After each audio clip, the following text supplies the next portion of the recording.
Et souvent, le problème, vous savez, dans les couples, surtout à notre époque, ce n'est pas directement lié à la relation entre l'homme et la femme, l'épouse et l'époux, l'époux et l'épouse. Mais c'est des éléments extérieurs qui viennent perturber cette relation et qui créent de gros problèmes. Et c'est encore plus délicat lorsque ces éléments extérieurs font partie de la famille. À titre d'exemple, alors peut-être je me trompe, hein, mais d'après mon expérience, c'est souvent le cas des belles-mères.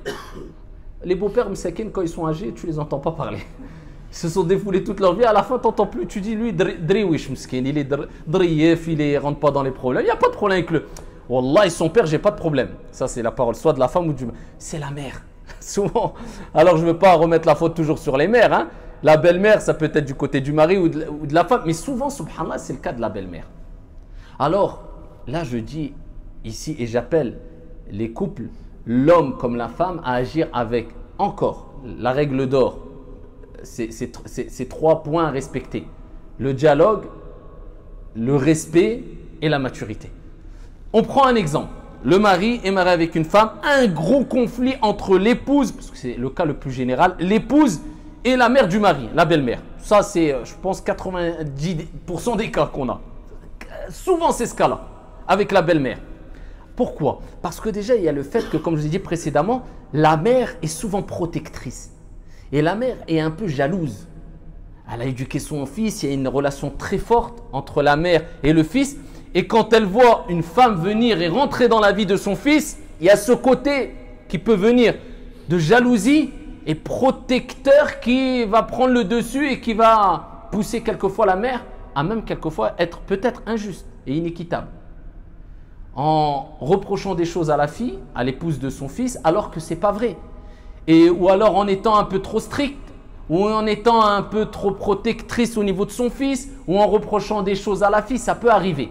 Comment réagir? Surtout quand la femme, eh bien, elle met de la pression à son mari. Tu as vu ta mère? Alors que ça peut être une réalité. Et on prend le cas que c'est une réalité. Elle est fautive, elle me reproche ça alors que ce n'est pas vrai. Et elle met dans une situation très difficile le fils, jusqu'à ce que, et ça c'est catastrophique, il y a des femmes, des épouses qui osent dire à leur mari, soit c'est ta mère, soit c'est moi. Ça, ce n'est pas acceptable en islam. C'est inacceptable en islam. Tout simplement parce que la mère reste la mère, le père reste la mère. Ne fais pas ce que tu n'aimerais pas qu'on te fasse. Tu t'imagines que toi, demain, tu as des enfants et que leur épouse ou l'épouse de ton fils dise à ton fils, c'est toi ou moi, c'est elle ou moi. Personne ne l'accepterait. Comment tu agis ainsi avec ton mari? Alors que le prophète, alayhi salam, fi Sahih Muslim dit, la yadkhulu al-jannah qati'. Ne rentrera pas au paradis celui qui rompt les liens familiaux. Par contre, est-ce que ça veut dire que si dans ce cas-là, hein, après vous pouvez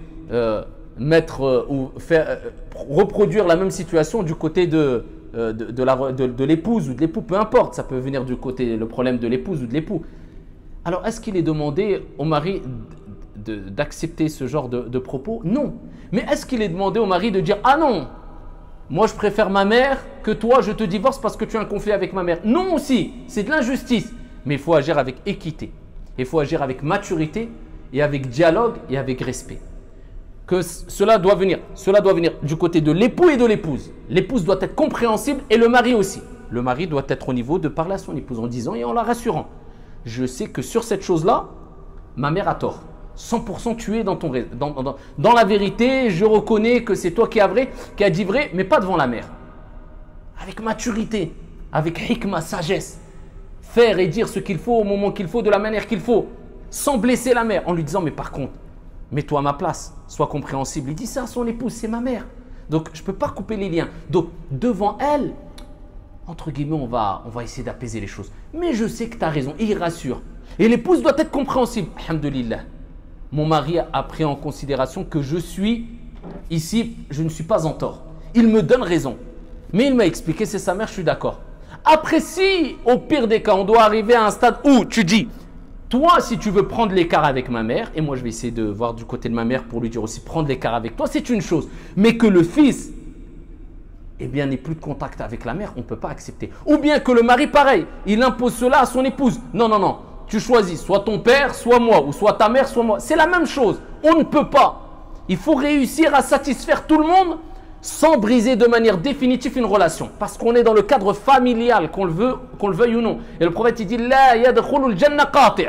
Donc, eh bien, rassure ta mère et rassure ton épouse et comporte-toi de la meilleure manière avec ta mère et la meilleure manière avec ton épouse et sois équitable dans le jugement et reconnais les torts d'un parti ou de l'autre sans froisser qui que ce soit. Ça demande beaucoup de maîtrise de soi, beaucoup de dialogue, mais la compréhension doit venir de l'épouse et de l'époux.